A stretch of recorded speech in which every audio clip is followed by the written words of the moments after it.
welcome to another episode of Cooking with the Charleses. Today, I'm going to be making meatloaf muffins, and I'm going to start off with the relish. So let me prepare the vegetables, and I'll be right back. Okay, so I've prepped all the vegetables. I'm going to start out with a couple of teaspoons of garlic. I just coated the bottom of the pan with olive oil. It's on medium high. So a couple of tablespoons of garlic.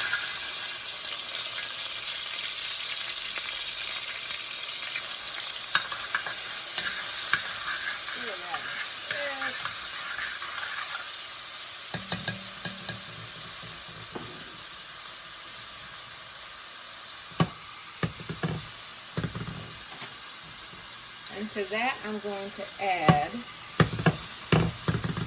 the onions. This is just chopped up about a medium-sized onion.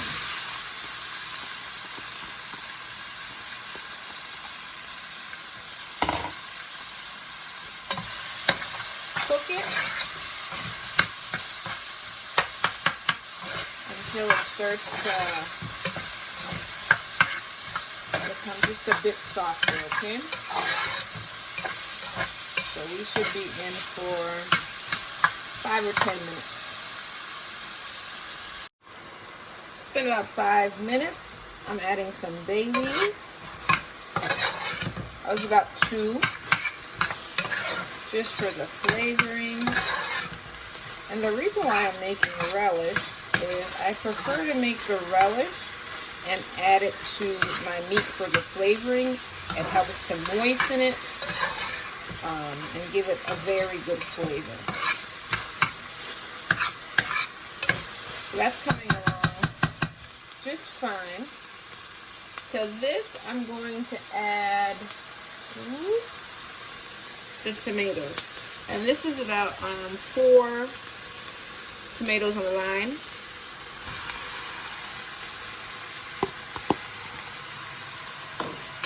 Don't have to dice it up too small because it's going to reduce as we're cooking the relish. Now, some of the relish is going to go in the mixture, and then the rest is going to go on top. Kind of like we're tasting your ketchup. So let's let that cook for a few minutes, and we'll be back with the next step.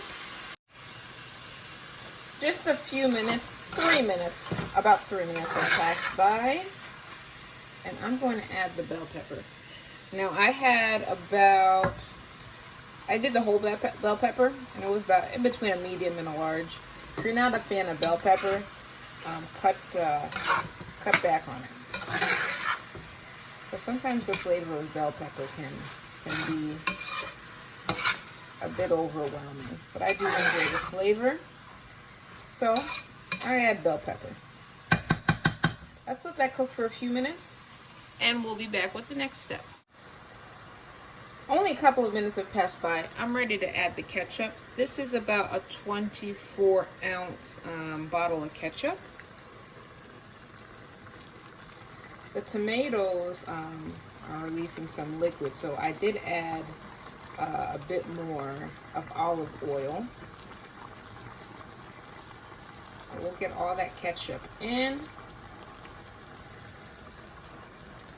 Good, don't waste any. Let's stir. We want this relish to be on the thick side. So that's good. Now, because I'm going to want it to just simmer, I'm going to add some of the flavorings.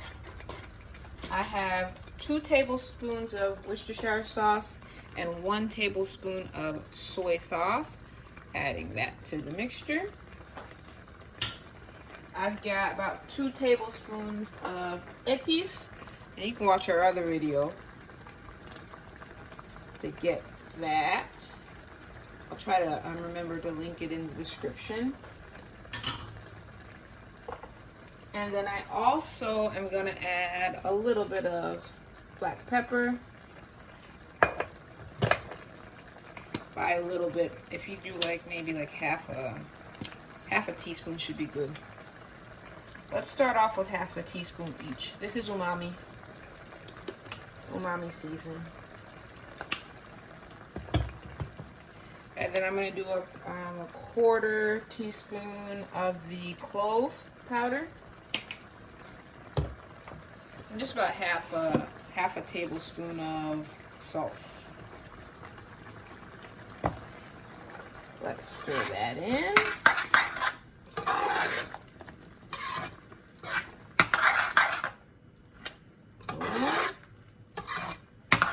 Everything is combined. You know, if I had one thing on hand, like maybe like a pepper, like a habanero, I would have added it. But I don't have any habanero pepper on me. I forgot to get some at the store. But this should be fun. And if you aren't a fan of heat, then you don't have to add that anyway. So I'm going to lower the stove to low so that it can simmer for about half an hour. I was able to taste it. It's just been simmering for about 10 minutes.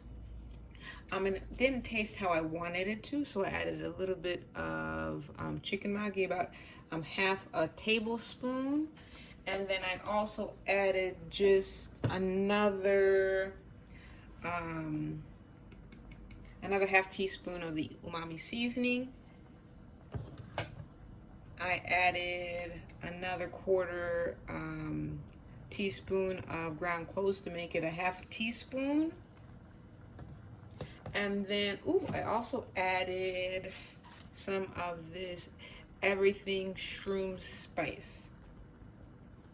And then the last thing I added was another few tablespoons of the epis and a little bit of water. A little bit being about, it's about half a cup. And now the flavor profile is just how I want it to be, so I will let it simmer. Simmer for another 20 minutes. All right, so it's been about 20 minutes, not 20 minutes, 30 minutes. What I'm going to do is I'm going to turn off the heat and I'm just going to let it cool down because I want it to be cool before I add it to the meat, and then I'll do that tomorrow. But if you are enjoying our content, please share, like, subscribe. We'd love to have you as part of our family. If you haven't heard, we have a goal this year of getting 2,000 new subscribers. So please, please help us. And thank you for our subscribers and those that watch every week. So let's let this cool down, and then we'll pick back up tomorrow. All right, hello again. It's the next day, and I'm going to start with prepping the meat this time. So I have 3 pounds of ground turkey. It's 85.15. And then I've got a pack. It's a little over a pound. What is it? Oh, this glare is something else. So it's 1 pound, 3 ounces of the Italian sausage hot links. And then, of course, I'm going to take them out of the casing. I'll combine and then add some salt with a little bit of lime. So we'll be back in just a little bit. So I just wanted to show you the meat combined. These are just the casings of the sausage. And I forgot to mention, this was hot Italian sausage. If you're not a fan of the heat, then you can get regular if you'd like. So I'm just going to add the juice of 1 lime. And since the sausage, it's, already been salted and seasoned, do between like half a tablespoon and a tablespoon of salt, kind of depending on your preference. So maybe start with half a tablespoon, see if it's where you'd like it to be, and if it's not, add a little bit more. Because you know what we say, life's better well seasoned, but you don't want it to be over seasoned. Okay, so I'm gonna let this, come on, work with me. I'm gonna combine this with the salt and just let it rest for a little bit, and then I'm gonna add the relish.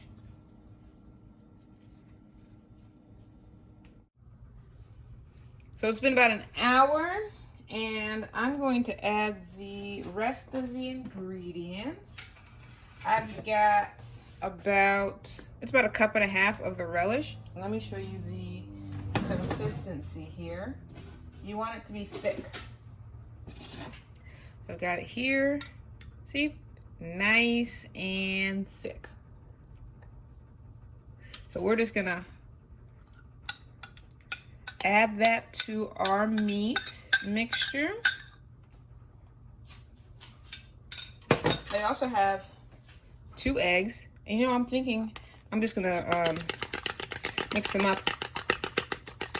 Eggs are so expensive in stores now. I'm thinking, like, should I hold on to my eggs and use them for currency? My goodness. But I decided to use my eggs for this recipe. So 2 of them, add them in.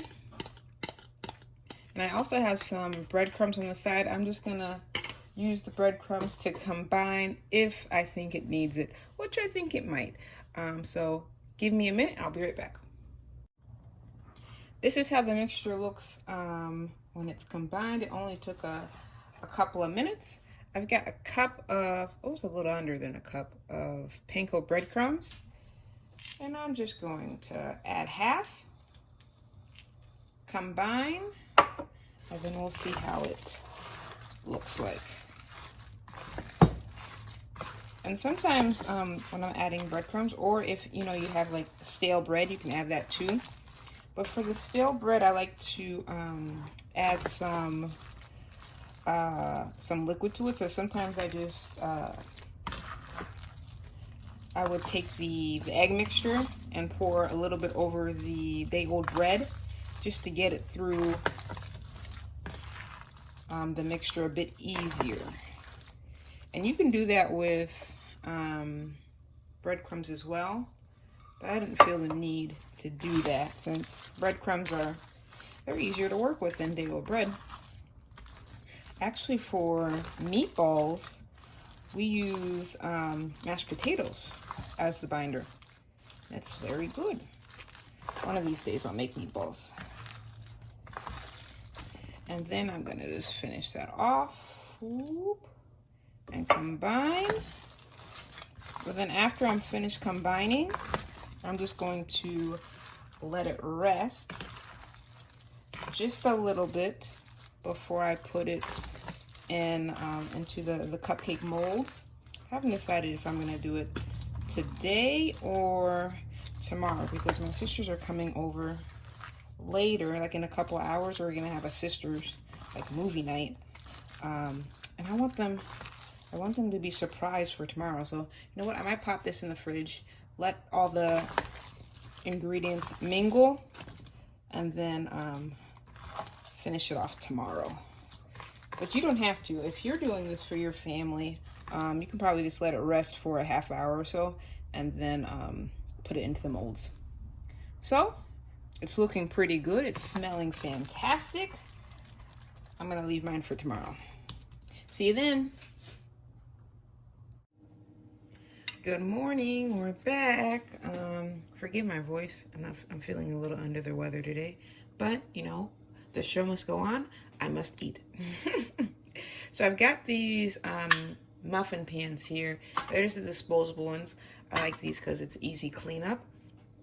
I greased the bottom of them with some olive oil, and I'm just gonna use this scooper.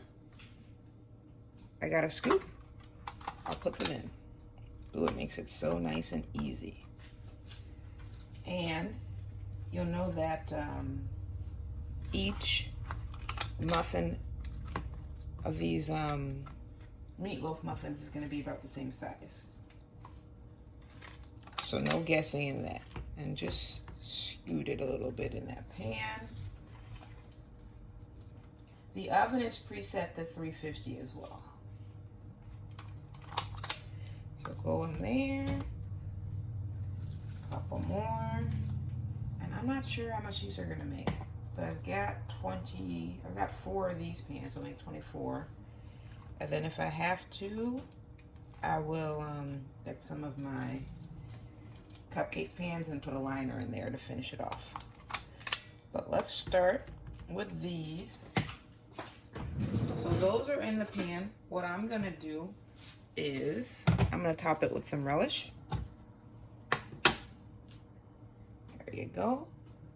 Doesn't need a whole lot, because I also like my some relish on top after it's done. So a little bit of relish on each. Now some people cook them and then they take them out and then add, you know, the ketchup or relish on top.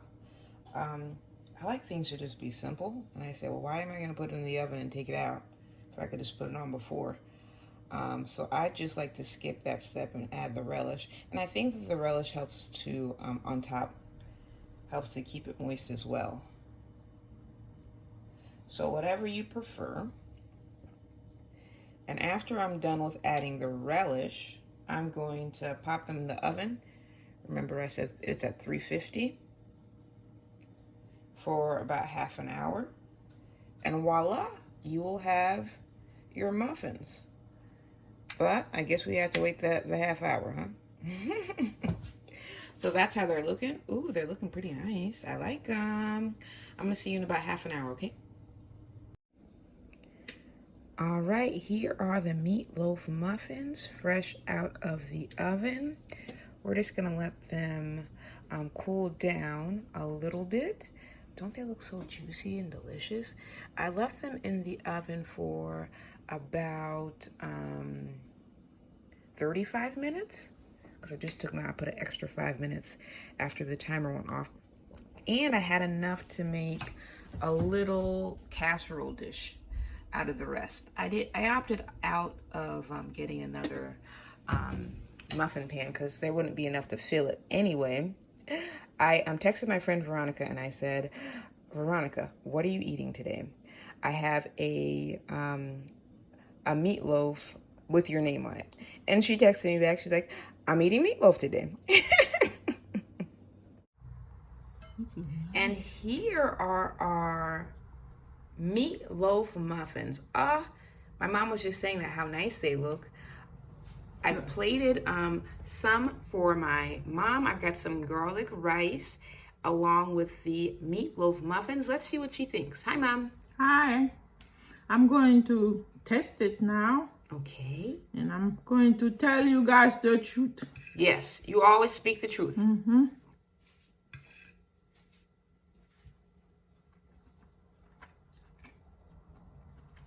Mm. Is it delicious, Mom? It is delicious. So moist. It is moist. It was easy to take out of the pan, too. Mm-hmm. Mmm.